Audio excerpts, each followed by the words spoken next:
فأعوذ بالله من الشيطان الرجيم. بسم الله الرحمن الرحيم. وتركنا بعضهم يومئذ يموج في بعض ونفخ في الصور فجمعناهم جمعا وعرضنا جهنم يومئذ للكافرين عرضا. صدق الله مولانا العظيم وصدق رسوله النبي الكريم. আল্লাহ রাব্বুল আলামিনের সীমাহীন মেহেরবানি, আল্লাহ পাক আমাদেরকে একটি দ্বীনি মজলিসে পবিত্র কুরআনুল কারীমের তাফসীরের মজলিসে বসার সুযোগ দিয়েছেন। এজন্য আমরা সকলেই দিল থেকে মহব্বতের সাথে শুকরিয়া আদায় করি, আলহামদুলিল্লাহ।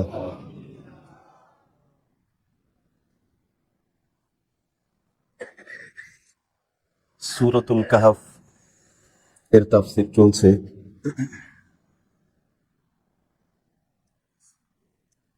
সূরাতুল কাহফের দুইটা আয়াত তিলাওয়াত করা হলো।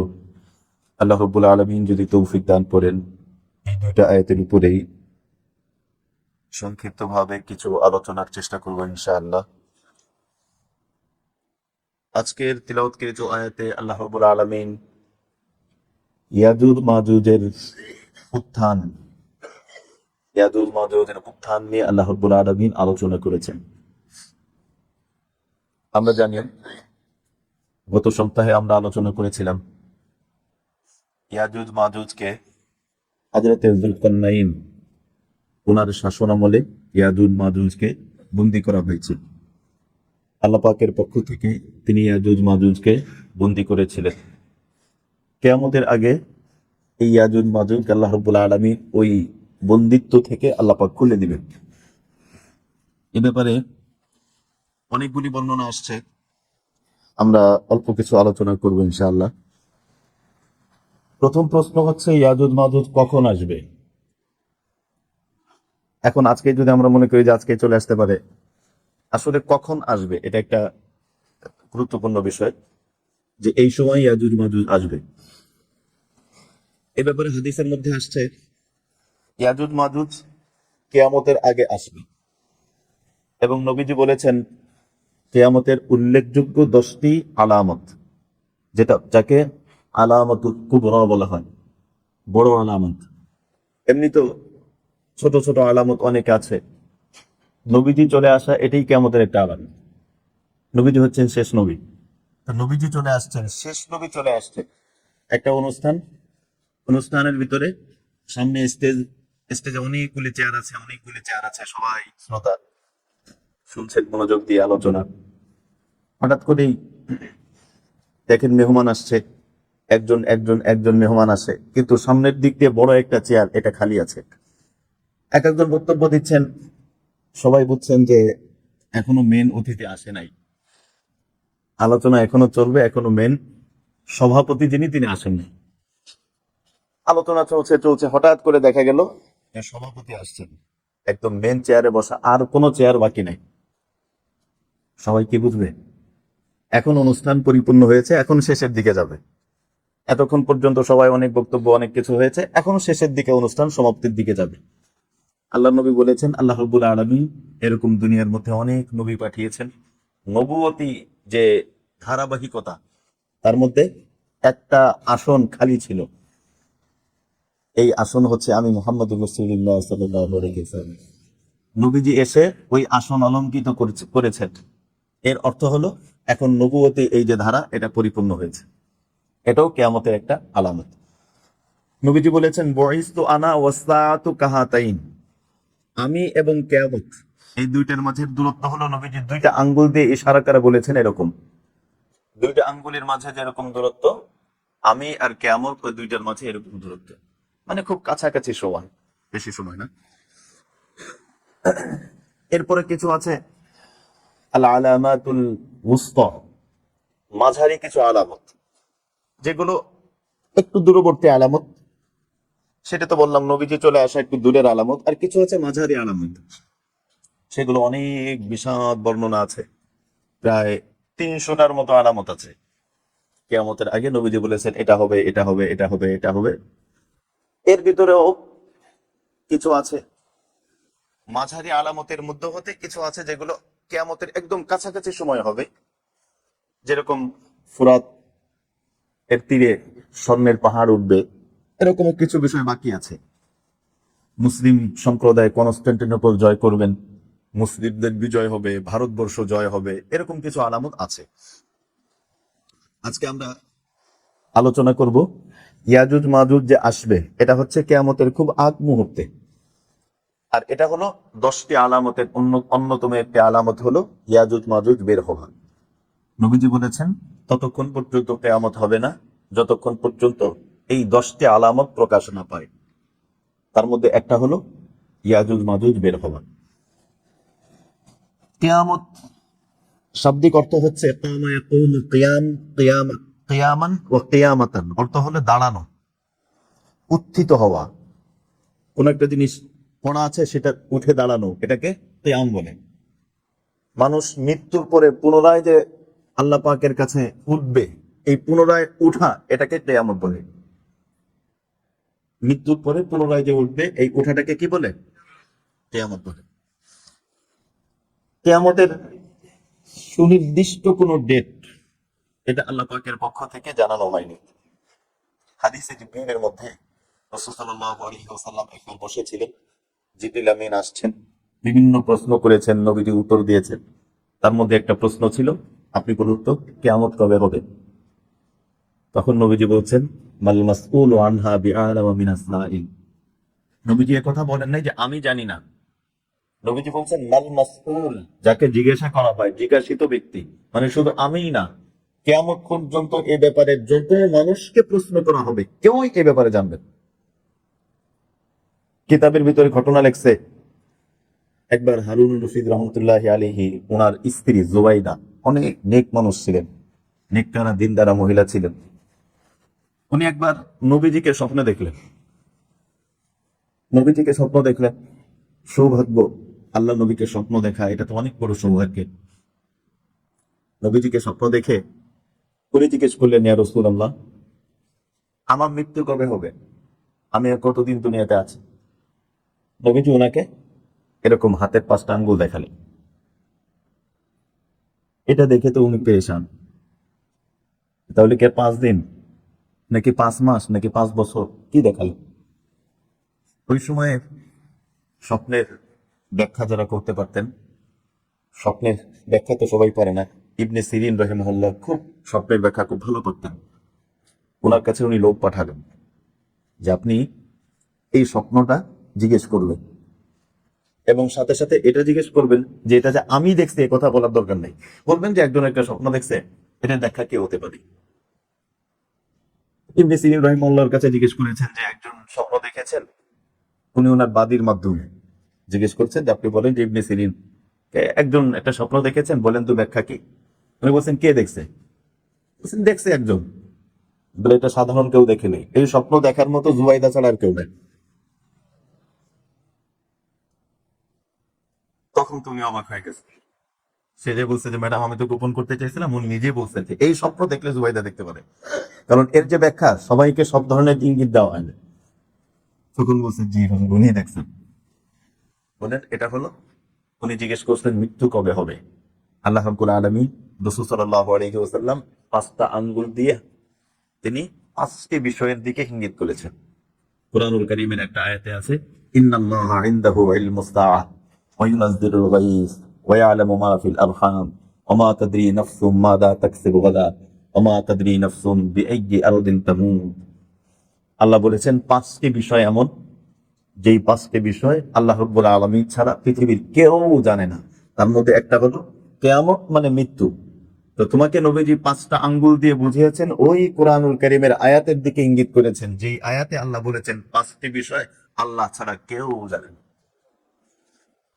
তো কিয়ামত এটা কেউ জানে না, তবে এর কিছু বড় আলামত যেগুলো আসবে, আর আমরা জানি বড় আলামত গুলো যখন সংগঠিত হবে তখন একটার পর একটা খুব দ্রুতই বাকি আলামত গুলো সংগঠিত হবে। বড় আলামত গুলোর ভিতরে আগে কোনটা পরে কোনটা, এটা একটা বড় আলোচ্য বিষয়, যে আগে কোনটা হবে পরে কোনটা হবে, এরকম অনেক বর্ণনা আছে।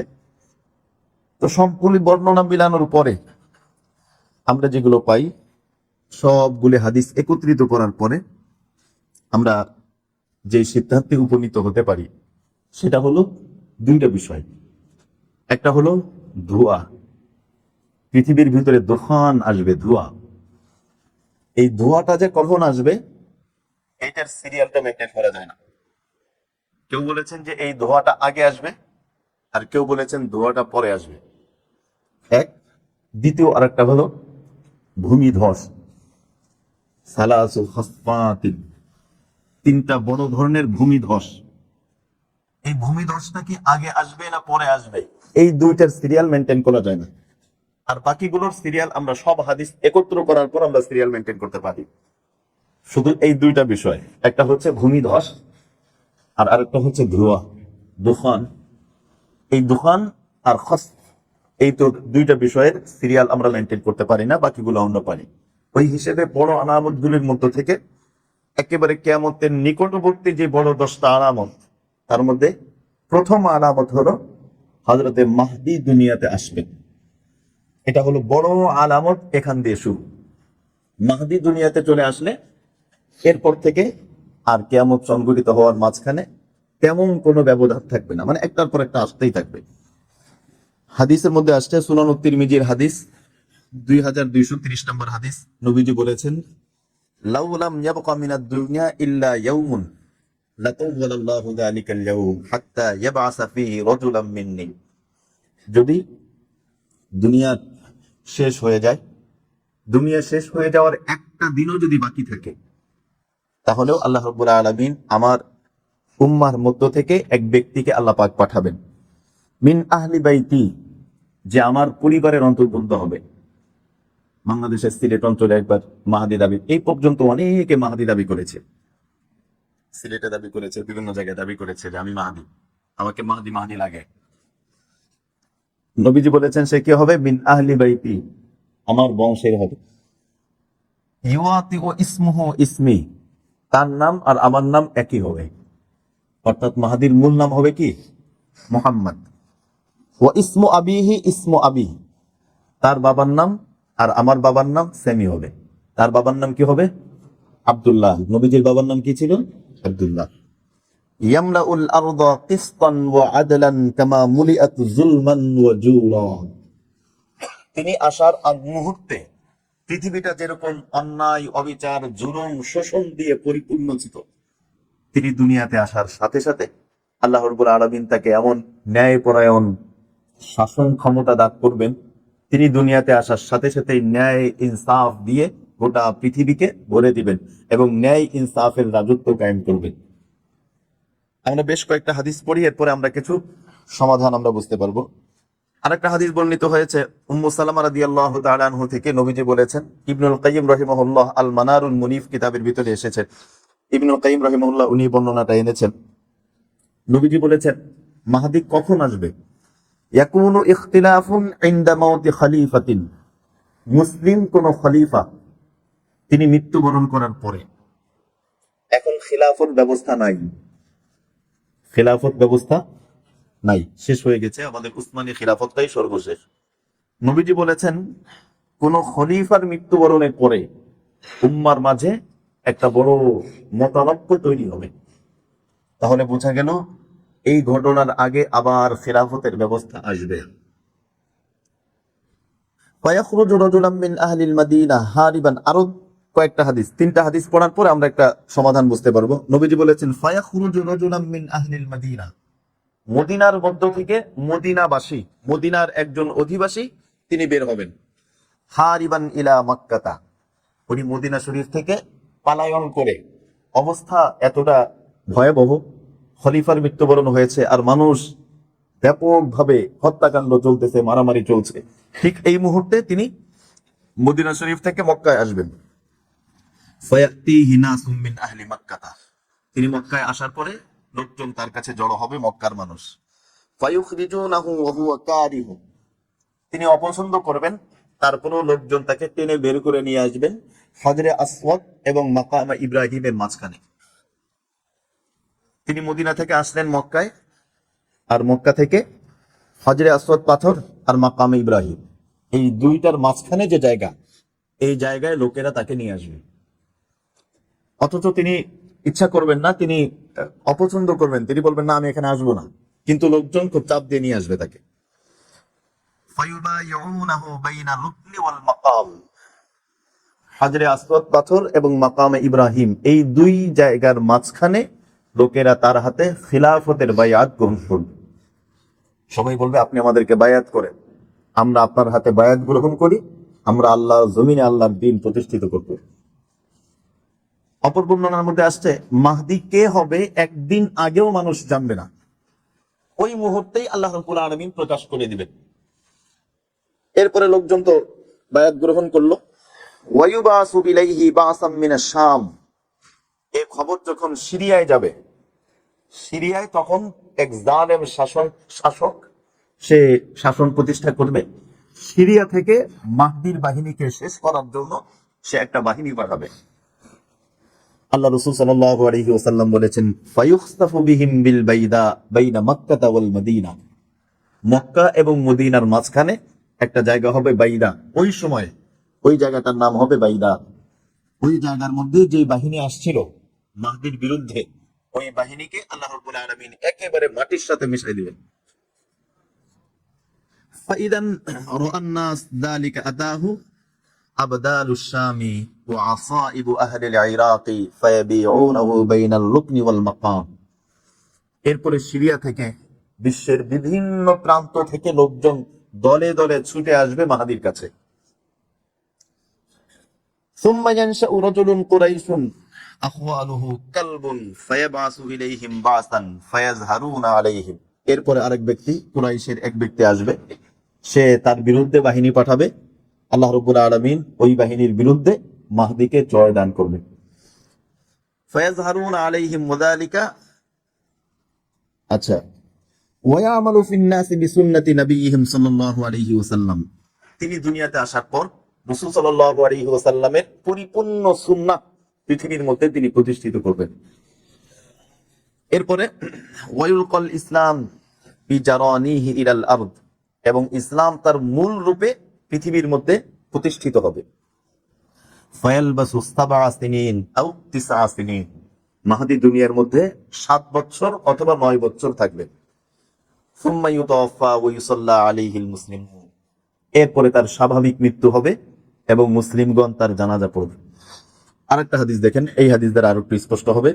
নবীজি বলেছেন লা তাযালু তাইফাতুম মিন উম্মতি ইউকাতিলুনা আলাল হক যাহিরিনা ইলা ইয়াউমিল কিয়ামাহ, কিয়ামত পর্যন্ত আমার উম্মতের একটি দল সব সময় হকের পক্ষে তারা লড়াই করবে, কিয়ামত পর্যন্ত থাকবে। হকের পক্ষে লড়াই করার মতো একটা দল কিয়ামত পর্যন্ত থাকবে। ইসরায়েল যতই পরিকল্পনা করুক, ওই বাহিনীকে কিছুই করতে পারবে না কিয়ামত পর্যন্ত। নবীজি বলছেন থাকবে, থাকলে ওই দল কোথান থেকে আসবে, কে আসবে, কিছুই বলা যায়, বাকি থাকবে। ফায়ানজিলু ঈসা ইবনে মারইয়াম, এরপর হযরত ঈসা আলাইহিস সালাম আসবেন। এর আগে উনি তো আসবেন, এর আগে আরেকটা বর্ণনা আছে, সুনান ইবনে মাজার বর্ণনা, ওখানে আসছে হযরত সাওবান বর্ণনা করেন ইয়াকতাতিলু ইনদা কানজিহিম সালাসাতুন। এই হাদিসটা খুব গুরুত্বপূর্ণ, এটা দিয়ে অনেক কিছু বুঝে আসে, এটা একটু খেয়াল করেন। শুনতেছেন সবাই? এইগুলো বলতেছে এজন্য বিভিন্ন জায়গায় অনেক সময় বিভিন্ন মাহাদির দাবিদার ওঠে যে অমুকে মাহাদি তমুকে মাহাদি, কিয়ামতের আগে কি কি ঘটবে এগুলো আমাদের জানা দরকার। হাদিসের মধ্যে আসছে ইয়াকতাতিলু ইনদা কানজিকুম সালাসাতুন, 3 জন শাসক তোমাদের ধন ভাণ্ডার নিয়ে যুদ্ধ করবে। এই 3 জন শাসক এরা কেমন হবে? কুল্লুহুম ইবনু খলিফা, এই 3 জনই কোন খলিফার ছেলে, মানে 3 জনের বাবা কি খলিফা। একটু চোখ নাক খোলা রাখলে আপনারা অনেক কিছু বুঝতে পারবেন, সবকিছু তো আর স্পষ্ট করে বলা সম্ভব না, আপনারা বুঝবেন। 3 জন হবে হচ্ছে খলিফার সন্তান। এরকম 3 জন তারা মারামারি করবে মুসলিমদের সম্পদ নিয়ে। এই সম্পদ কোথায়, এটা নিয়ে বলবো না, একটু আগে যে বললেন একটা হাদিস আসছে ফোরাতের তীরে স্বর্ণের খড়ি বের হবে, ওটাকে কেন্দ্র করে। আবার কেউ কেউ বলেছেন না, কাবা শরীফের ভিতরে কিন্তু অনেক স্বর্ণরূপ আছে, স্বর্ণ আছে কাবা শরীফের ভিতরে। কেউ কেউ বলেছেন এই বাইতুল্লাহ শরীফের ওই স্বর্ণকে কেন্দ্র করে তাদের মারামারি করে। তিনজনই হলো খলিফার ছেলে খলিফা। এরপরে কুল্লুহুম ইবনু খলিফা সুম্মা লা ইয়াসিরু ইলা ওয়াহিদিন মিনহুম, এদের কেউ পাবে না, কেউ এটাকে জয় করতে পারবে না। আরেক বর্ণনায় আসছে প্রত্যেকেই চেষ্টা করবে যে একটু বাকি আছে, আমি ইচ্ছা করলেই জয় করে ফেলি। কিন্তু নবীজি বলেছেন ওরা তো জানে না যে ওই জায়গায় তার মৃত্যু লেখা আছে, সে যাবে ওখানেই তার খতম হবে সে। সুম্মা তাতলুউল রায়াতুস সাওয়াদ মিন কিবালিল মাশরিক, এরপরে নবীজি বলেছেন পৃথিবীর পশ্চিম দিগন্ত থেকে, ম্যাপটা একটু সামনে রাখেন তো, একদম মাঝখানে মিডিল ইস্ট মানে মক্কা শরীফ, বাইতুল্লাহ শরীফ হলো পুরো পৃথিবীর মাঝখান, পুরো পৃথিবীর মাঝখান হলো বাইতুল্লাহ শরীফ এর আল। তাহলে মাঝখানটা যদি এরকম বাইতুল্লাহ শরীফ হয়, তাহলে এদিকে হলো পশ্চিম, এদিকে হলো পূর্ব, এদিকে হলো দক্ষিণ নাকি উত্তর, দক্ষিণ, এদিকে হলো উত্তর, এরকম। এরপরে নবীজি বলেছেন যে সুম্মা তাতলুউল রায়াতুস সাওয়াদ মিন কিবালিল মাশরিক, এরপরে মাঝখানে তো হজরে আসওয়াদ এবং মাকাম ইব্রাহিমের মাঝখানে মাহাদির আগমন ঘটল, মাহাদি তো চলে আসছেন। এই মুহূর্তে পৃথিবীর পূর্ব সাইড থেকে একদল কালো পতাকাবাহী, কালো পতাকা নিয়ে পৃথিবীর পূর্ব অঞ্চল থেকে তারা এগিয়ে আসবে মাহাদির সাহায্যে। সবগুলো আল্লাহ নবী ভেঙে ভেঙে বলে দিয়েছেন।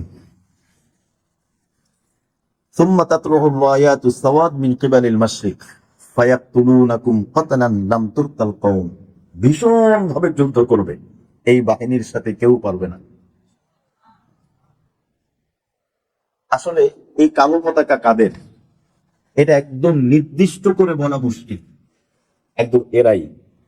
এক, দ্বিতীয় কথা হলো এখন অনেকের পতাকা আছে কালো, ওই মুহূর্তে কাদের পতাকা কালো থাকবে সেটাও দেখার বিষয়। দুই, তিন নাম্বার হলো দেশ কোন দেশ, এই দেশটাও স্পষ্ট করে বলা মুশকিল। বাকি আমরা ম্যাপ সামনে রাখলে বাইতুল্লাহর একদম পূর্ব সাইডটা, বাইতুল্লাহর একদম পূর্ব সাইড তো পানি, পানির সাইড একদম বরাবর পূর্বের দিকে তো সমুদ্র, পানি ওঠে না। এই যে বাইতুল্লাহ, এই যে পূর্বের যে অঞ্চলটা মানে পৃথিবীর পূর্ব অঞ্চলটা, ওই অঞ্চলের ভিতরে দেখবেন ম্যাপের ভিতরে লেখা ইরাকের কিছু অংশ আছে, ইরানের কিছু অংশ আছে, আফগানিস্তানের কিছু অংশ আছে, পাকিস্তানের কিছু অংশ আছে, বাংলাদেশের কিছু অংশ আছে, ইন্ডিয়ার কিছু অংশ আছে। তো এই সবগুলি অঞ্চল মিলে আমি আগেও একদিন বলেছিলাম যে আমাদের এই বর্ষটা, এই আফগানিস্তান বলেন, পাকিস্তান বলেন, ইরান বলেন, এই বাংলাদেশ বলেন, ইন্ডিয়া বলেন, এই অঞ্চলের মধ্যে একটা বড় গোষ্ঠী, এই গোষ্ঠীটা মাহদির সৈনিক হবে। এই হাদিস দ্বারা স্পষ্ট এটা বুঝে আসে। ম্যাপ যদি সামনে থাকতো, আপনারা বাসায় যাওয়ার পর ম্যাপ মিলাই নিয়েন, একদম ম্যাপ যদি সামনে থাকতো আপনারা পুরো মিলাইতে পারতেন, একদম পুরো পূর্বের যে অঞ্চলগুলো, এই অঞ্চলগুলো আল্লাহ নবী বলেছেন এই অঞ্চলগুলো আসবে। ফায়াকতুলুনাকুম কাতলান লাম ইউতালহু কওম, নবীজি বলেছেন এরা এমন ভীষণ প্রতিরোধ একটা শক্তি,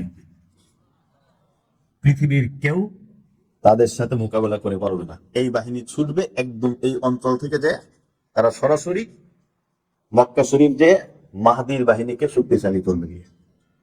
এই বাহিনী যখন মক্কা শরীফ চলে গেল, মাহদির সাথে বায়াত গ্রহণ করলো, আল্লাহ নবী বলেছেন এরপর থেকে পৃথিবীর আর কোন বাহিনী এই মাহদির বাহিনীর সাথে পাবে, একদম সর্বশেষ একদম অপ্রতিরোধ্য একটা ক্ষমতা শক্তি নিয়ে এই বাহিনী জয়লাভ করবে। এই বাহিনীর এগেনিস্টে আসবে দাজ্জাল। এটা আমাদের পরের হাদিস দিয়ে আমরা বুঝবো। আমরা অনেক পড়াশোনার পরে সিরিয়ালটা দিছি, সিরিয়ালটাও কিন্তু নবীজি এটার পর এটা, এটার পর এটা একদম স্পষ্ট করে অনেকগুলো মিলানোর পরে বোঝা যায়, সব হাদিসগুলো যখন সামনে রাখা যায় তখন বোঝা যায়। এই বাহিনী তো এখানে আসলো, এদের ব্যাপারে নবীজি বলেছেন ফাইদা রাআইতুমুহু, তোমাদের জীবদ্দশায় যদি তোমরা এই বাহিনীর কথা শোনো, খোরাসান, আরেক বর্ণনা আসছে খোরাসান থেকে কালো পতাকা বের হবে। খোরাসান হলো নবীজির যুগে খোরাসান বলা হয়তো আফগানিস্তানের ওই সীমানাটাকে। নবীজি বলেছেন ফাইদা রাআইতুমুহু, যদি তোমরা এই বাহিনীর ব্যাপারে খবর পাও তাহলে কি করবা?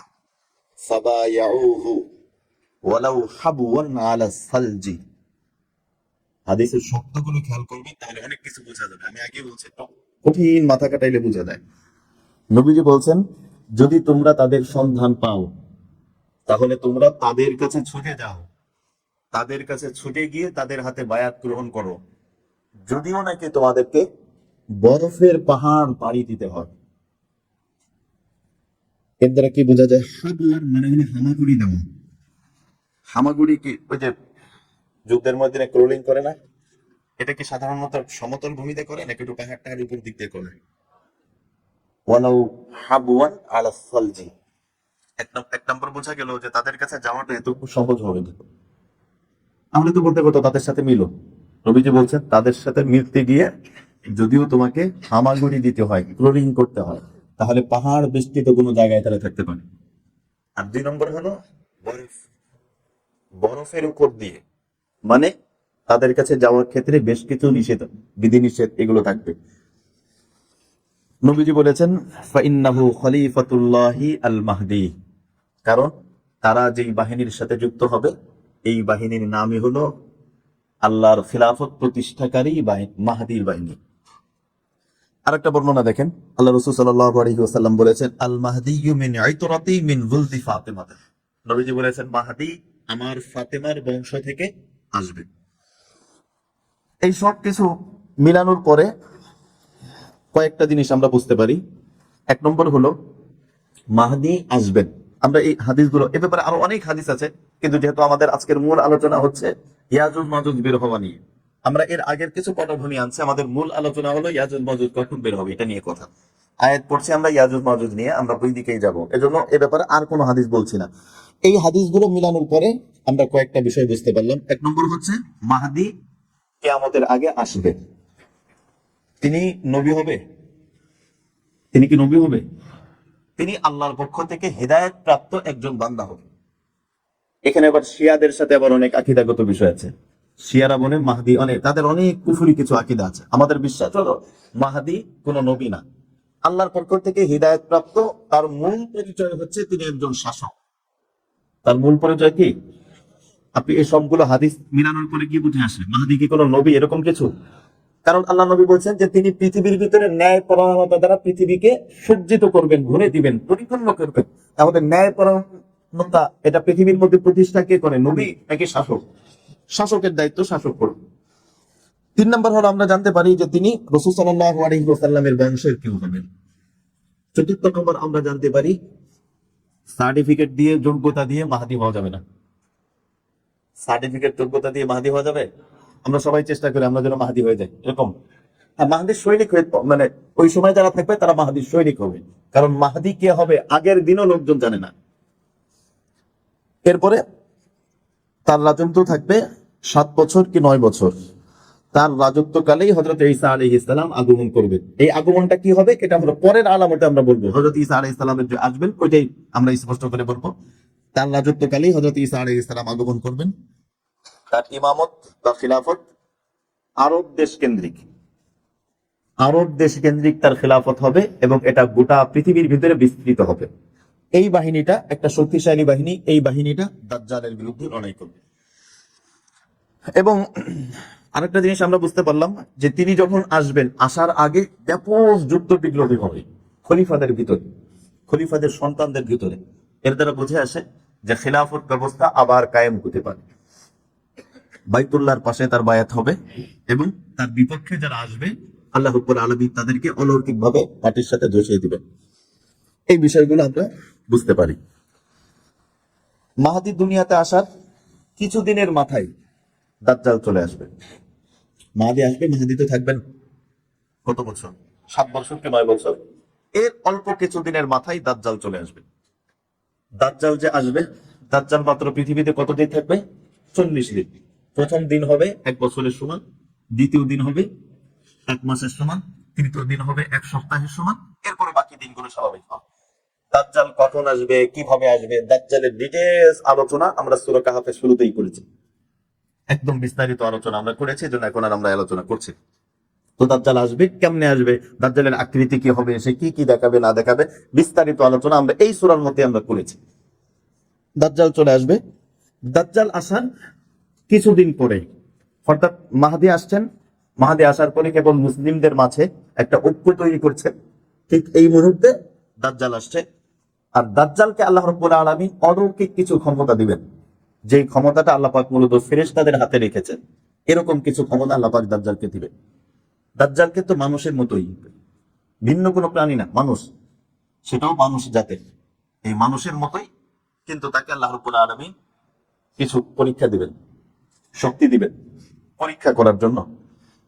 এরপরেই দাজ্জাল আসার কিছুদিনের মাথায়, কারণ তার রাজত্বকে দাজ্জালের যে শয়তানি বেশি দিন থাকবে না, মাত্র 40 দিন, অল্প কয়েকদিন। দাজ্জালের আগে হযরত মাহদী, আর দাজ্জালের পরে হলো হযরত ঈসা আলাইহিস সালাম।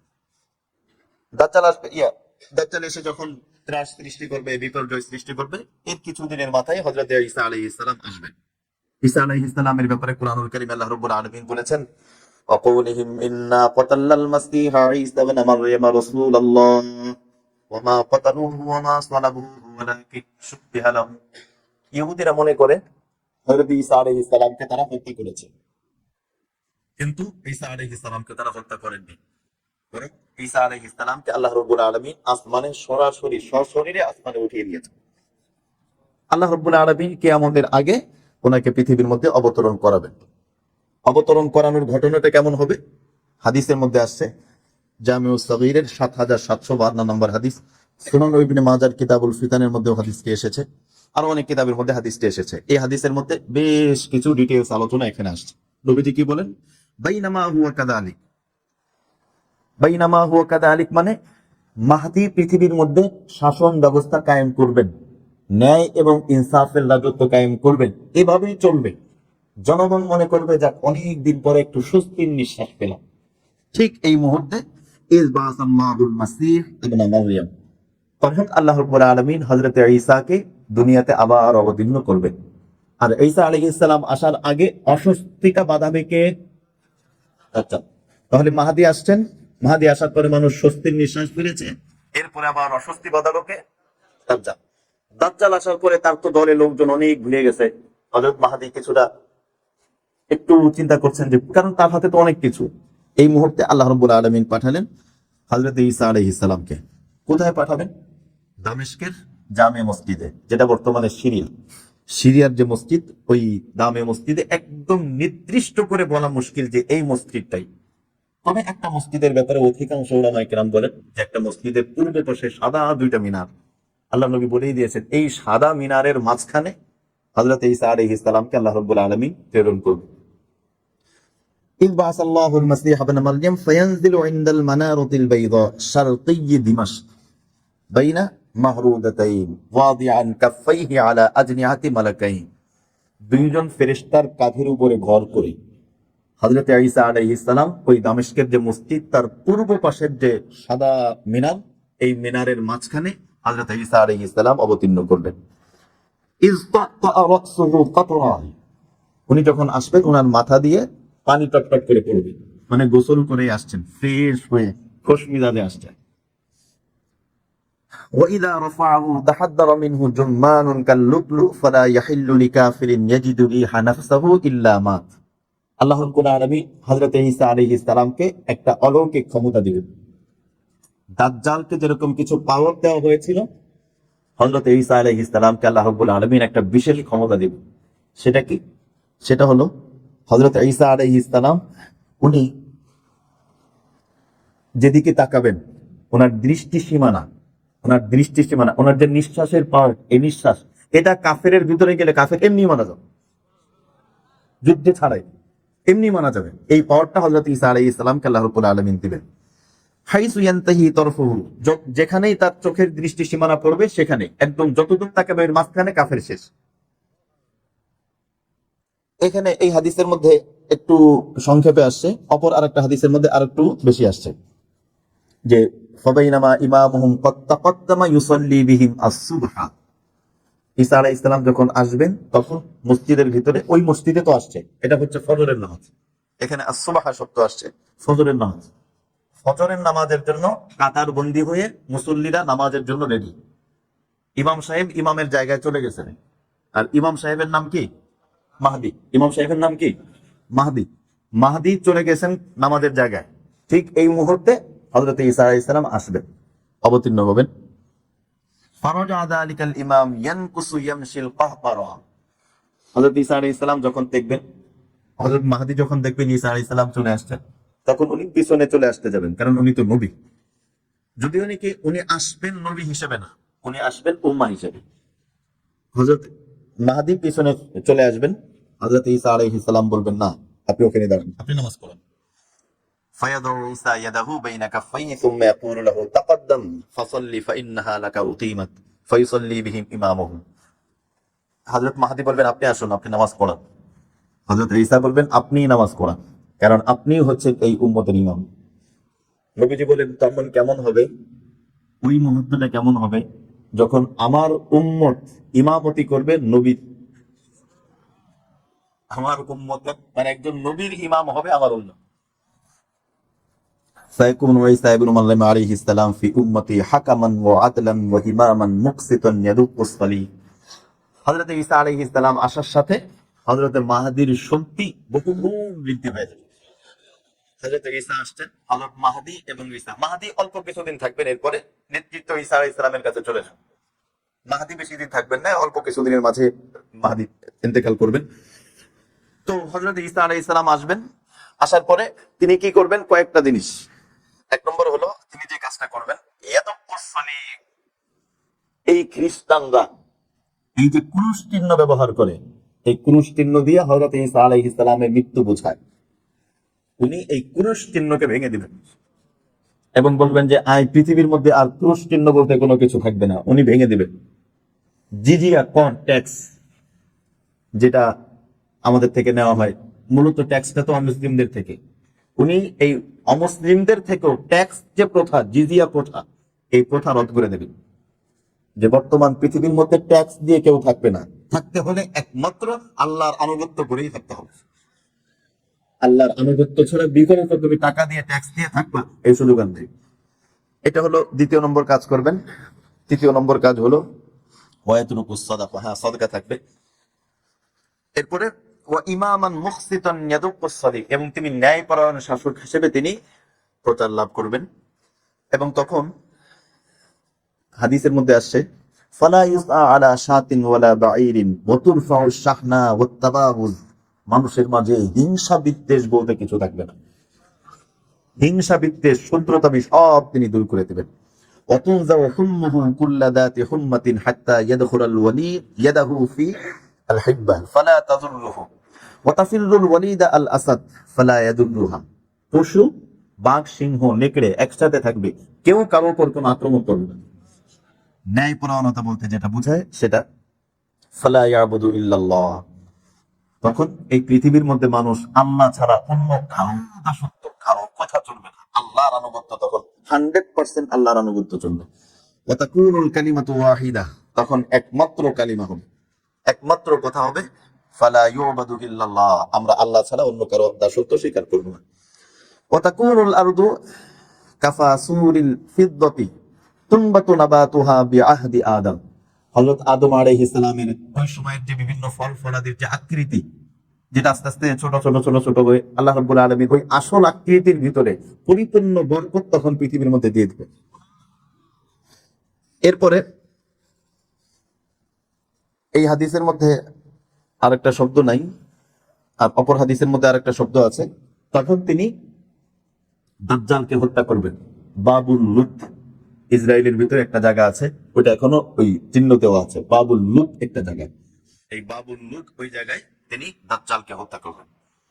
দাজ্জালকে হত্যা করলে দাজ্জালকে প্রথমে তিনি ধরবেন, ধরার পরে তখন তিনি বলবেন যে তোমার মৃত্যু আমার হাতে আল্লাহ নির্দিষ্ট করে রাখছে, তখন তাকে হত্যা করবেন। দাজ্জালকে হত্যা করার পরে শুধু দাজ্জাল না, দাজ্জালের সভ্যতাও শেষ হয়ে যাবে। এই যে যুদ্ধটা এই যুদ্ধটা হবে ইহুদিদের সাথে। তখন গোটা পৃথিবী ইহুদিদের উপর এমন ক্ষিপ্ত হবে, হাদিসের মধ্যে আসছে যে কোনো ইহুদি যদি পালায়, কোনো গাছের ছায়ায় যায়, ওই গাছ বলবে যে মুসলিম এদিকে আসো, আমার পিছনে ইহুদি একটা পড়েছে। যেখানে ইহুদি, একদম পুরো ইহুদি নিধন, হিটলারের পরবর্তীতে এটাই সর্বশেষ নিধন হবে, আর কোন ইহুদি থাকবে না। হযরত ঈসা আলাইহিস সালাম তখন থাকবেন এবং তিনি ন্যায়পরায়ণতার শাসন কায়েম করবেন। তিনি কতদিন থাকবেন? হাদিসের মধ্যে আসছে ফায়ামকুতু ফিল আরদি 40 সানাতান, তিনি 40 বছর থাকবেন। তাহলে হযরত মাহদী থাকবেন কত বছর? 7 বছর কি 9 বছর? তাহলে মাহদীর পরেও নেতৃত্বে কে থাকবেন? ঈসা আলাইহিস সালাম থাকবেন। উনি শাসন কার্য পরিচালনা করছেন এবং গোটা পৃথিবীর মধ্যে যারা আছে 100% ঈমানওয়ালা, এখানে কোনো বেঈমান বলতে কেউ নাই, সব শেষ। ঠিক এই মুহূর্তে আল্লাহ রাব্বুল আলামিন হযরতে মারইয়ামের কাছে খবর পাঠাবেন, বার্তা পাঠাবেন। বার্তা পাঠাবেন কি? আল্লাহ রাব্বুল আলামিন বলবেন যে ঈসা, সুম্মা ইয়াতি ঈসা ইবনে মারইয়াম কওমুন ক্বাদ আসামাহুমুল্লাহু মিনহু ফায়ামসাহু আন ওয়ুজুহিহিম। ঈসা আলাইহিস সালামের সাথে যারা থাকবে তাদের উপর আল্লাহ রাব্বুল আলামিন অনেক রহমত বরকত দান করবেন। ঠিক তখনই আল্লাহ পাক ওহী পাঠাবেন, ইয আওহাল্লাহু ইলা ঈসা ইন্নী ক্বাদ আখরাজতু ইবাদান, হে ঈসা, আমি তোমার কাছে আমার এমন কিছু বান্দাদেরকে এখন পাঠাবো যাদের প্রতিরোধ করার ক্ষমতা কোনো মানুষকে আমি দিয়ে রাখি না। এমন একটা বাহিনী তোমার কাছে আমি পাঠাচ্ছি। সুতরাং তুমি কি করো? সুতরাং তুমি তোমার যারা অনুসারী আছে তাদেরকে নিয়ে পাহাড়ে চলে যাও। হযরত ঈসা আলাইহিস সালাম তার বাহিনী নিয়ে পাহাড়ে চলে যাবেন। ঠিক তখনই আল্লাহর রাসূল সাল্লাল্লাহু আলাইহি ওয়াসাল্লাম বলেছেন, ইন্না ইয়াজুজ ওয়া মাজুজ ইয়াহফিরুনা কুল্লা ইয়াউমিন হাত্তা ইযা কাদু ইয়ারাউনা শুআআন শামস। ইয়াজুজ মাজুজ প্রতিদিন তাদের যে প্রাচীর আছে, সুনানুল তিরমিজির বর্ণনায় হলো তারা চাটে, আর এই বর্ণনার মধ্যে আসছে তারা সেটাকে খনন করে, যে খুলে আমরা খনন করে বাদটাকে আমরা বের হয়ে চলে যাব, কিন্তু তারা প্রত্যেকদিন করার পরে পারে না। শেষ দিন তারা বলবে যে ইনশাআল্লাহ আগামীকালকে আমরা বের হয়ে যাব। যেদিন আল্লাহ পাকের পক্ষ থেকে প্রতিশ্রুতি দিয়ে থাকবে সেদিন বলবে ইনশাআল্লাহ আগামীকাল বের হয়ে যাবে। ওই আগামীকাল তারা সত্যি বের হয়ে যাবে। তারা যখন বের হয়ে যাবে তখন একদম ওই প্রাচীর বের হয়ে ভীষণ ভাবে তারা পৃথিবীর মধ্যে আক্রমণ করবে। আর মানুষ তো সব পাহাড়ের উপরে, মানুষ ভয়তে নিচে থাকবে না। পাহাড় আল্লাহ পাক বলছেন যে এদের প্রতিরোধ করার ক্ষমতা নেই, কত বাহিনী কত শক্তিশালী। বের হয়ে তারা পৃথিবীর মধ্যে ব্যাপক হত্যাকাণ্ড চালাবে। ওই সময় বকরির দাম বৃদ্ধি হবে, ঘোড়া থাকবে না। কেন ঘোড়া থাকবে না? কারণ ঘোড়া তো থাকে যুদ্ধের কাজে, যুদ্ধ তো নাই পৃথিবীর মধ্যে। আপ যুদ্ধ হবে না, ওটাই শেষ যুদ্ধ। ঈসা আলাইহিস সালামের পরে পৃথিবীর মধ্যে আর যুদ্ধ হবে না, ওটাই শেষ। এর জন্য ঘোড়ার দাম খুব সস্তা হবে। আর বকরির যে মাথা, ছাগলের যে মাথা, হাদিসের মধ্যে আসছে যে একটা মাথা 100 স্বর্ণ মুদ্রা থেকেও বেশি দাম, মানে অনেক বেশি কষ্টের হবে আর কি, দুর্ভিক্ষর মতো হবে। দুর্ভিক্ষর মতো বলতে যখন মানুষ পাহাড়ের উপর থাকবে তখন তো এই জাতি ইয়াজুজ মাজুজ ভীষণ ভাবে বিপর্যয় সৃষ্টি করবে। তারা কতদিন থাকবে? বিভিন্ন বর্ণনায় আসছে তারা বেশ কিছুদিন থাকবে। এরপরে তারা যখন বের হয়ে যাবে, গত সপ্তাহে বলছিলাম যে তাদের সামনে যা পাবে একদম সমান করে দিয়ে যাবে। এইভাবে ত্রাস সৃষ্টি করার পরে তখন তারা বলবে যে আমরা ইয়াজুজ মাজুজ মানুষ না, গত সপ্তাহে বলেছিলাম না, মানুষেরই একটা জাত। তখন তারা বলবে যে দুনিয়ার মধ্যে আমরা ছাড়া আর কেউ নাই, দুনিয়ার মধ্যে আমাদের শাসন প্রতিষ্ঠা হয়েছে। মানুষ ক্ষমতা পাইলেই অহংকারের চূড়ান্ত সীমায় যাবে, এটাও তারা অহংকারের চূড়ান্ত সীমায় যাবে। তখন বলবে দুনিয়ার আমরা জয় করছি, চলো আমরা আসমান জয় করব, আসমানে যা আছে সব শেষ করে দিই।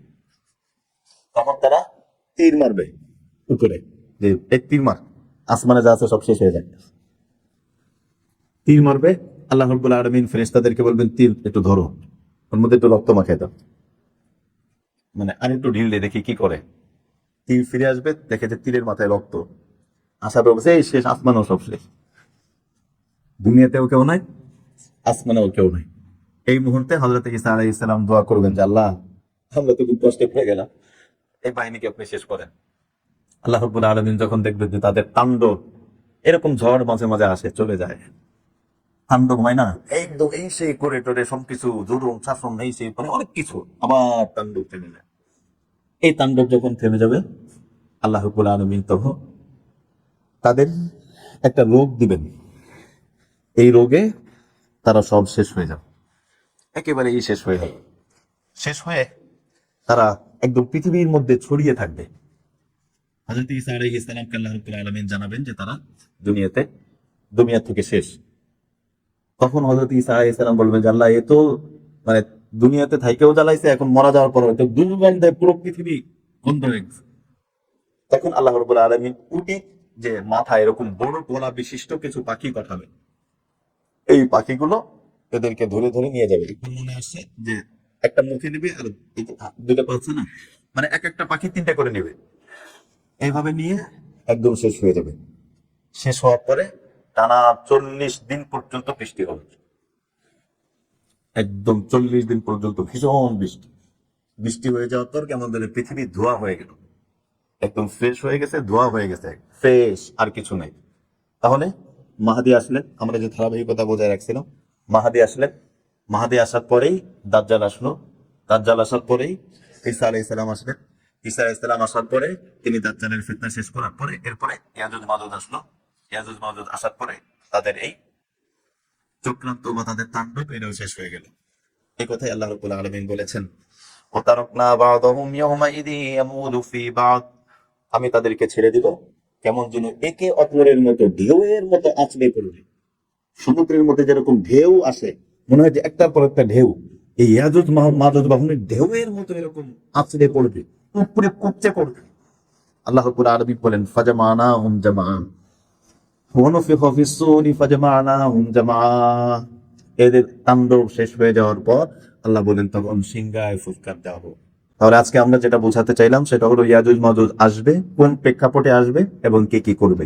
আল্লাহ পাক আমাদের সকলকে কিয়ামতের ফিতনা থেকে হেফাজত করেন, আমাদেরকে আমাদের বংশধরকে মাহাদির সৈনিক হওয়ার তৌফিক দান করেন।